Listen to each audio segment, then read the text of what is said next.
Hello viewers, welcome back to my technology channel on YouTube, GTech.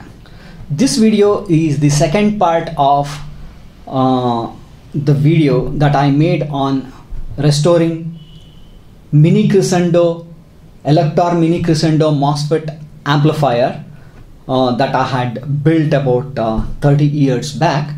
So I was restoring it and I made the first part of the video. Like if you have not yet seen that video, like I have the link in the description, so you can look into it. So it's almost 4 months now that I started the project and I was busy with some software work. So I made some time and I have completed some part of the work. So I thought I would share with you whatever I have completed. So as you can see here,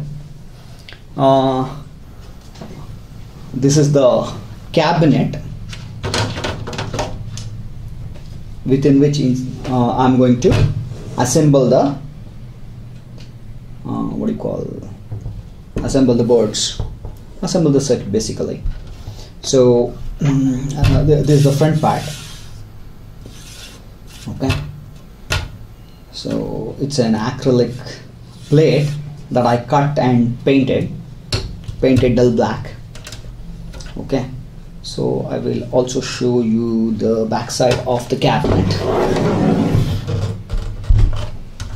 As you can see here, so these are the speaker terminals. So these are silver plated speaker terminals and these are gold plated RCA sockets for input. Okay, and I have a good quality power socket. It also comes with a fuse holder. So this is and as you can see here, for volume controls I'm using 50K potentiometers. So these are wire wound potentiometers. So I have already previously used wire wound potentiometers. So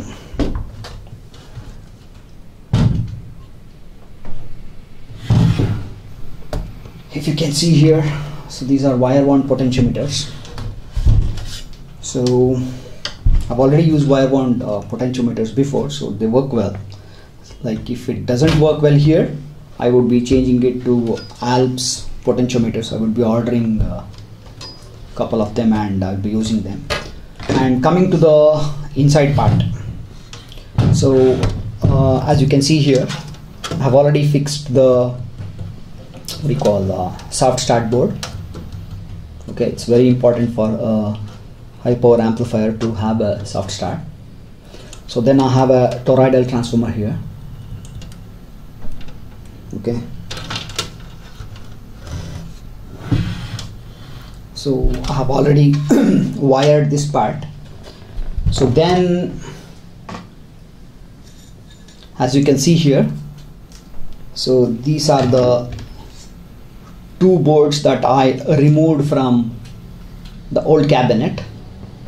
So actually one of the boards got damaged, so luckily I had one more PCB. So now what I have done is I have almost replaced all the components except the main MOSFETs. Except the MOSFETs in the power stage, I've replaced almost all components. So these are very high quality components, but not audio grade components anyway, but still very high quality components. So I have used metal film resistors, I have used polyester capacitors throughout, then I have used good quality transistors in the input stage. So I have used transistors from Fairchild, original ones. So likewise, so only change is actually while removing the components. So one of the driver transistors got damaged. Okay, so it's BF469 that got damaged. So unfortunately it's very difficult to procure them because they are no longer available, they are obsolete. So luckily I had BF869 870 with me. So BF869 and 70 can be substituted for BF 469 and 470. So accordingly I have substituted those two transistors.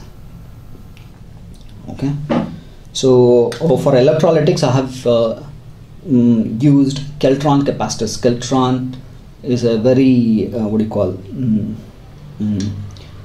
it's a very popular company here, so they make good quality capacitors. So so I have used presets from Bounce. So that's about the amplifier board. So it's up and ready, as you can see here. So I have cleaned all the flux using a solvent, so and dried it, so it's up and ready. So let's see like how the other part is, as you can see here, the heatsink is also ready with all the holes drilled. Even on the cabinet I have drilled all the holes to mount these boards. Okay, so now I will show you like how things are going to be inside this cabinet. Let me just put it and show it to you. So this is how I'm going to arrange the modules inside this cabinet. So so here is the transformer. So then I have this soft start module. So here is the customized power supply module that I have built. So I have made a separate video on this, so I have put the link in the description. You can look into how this power supply is different than the regular simple power supply. Actually what I have tried to do is I'm isolating the power supply between the input stage and the output stage of this amplifier. So I have a separate power supply for the input stage and separate regulated power supply actually, and a separate regular power supply for the output stage. So I have isolated that, and I have one more small circuit that actually works for offsetting any DC that could crop up at the speaker terminals. So for that, so like if you look into the video that I have made on this power supply, so all the information is there in that. Okay, so this is how I'm going to arrange the modules. And next only thing that is pending is wiring. So when it comes to wiring, as you can see here, so these are silicon wires of 14 gauge. Okay, I'm going to use this for the power supply. Okay, so then for the for the signal input signal, so I will be using this very high quality coaxial cable. Okay, so these are very high quality coaxial cables. It will be so with very low capacitance, low inductance, low resistance, so high quality cable. So now if I complete the wiring, this amplifier should be up and running. It would hardly take probably a couple of hours to complete the wiring and test it. So in the next part, so I will show you the completed version, and we will also test the sound quality with some reasonable quality speakers in the fourth part of this video. So third part I am going to show you the completed version, and I will also show you that it's working.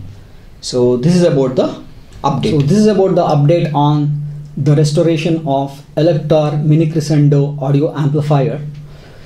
So do subscribe to my channel and also like this video.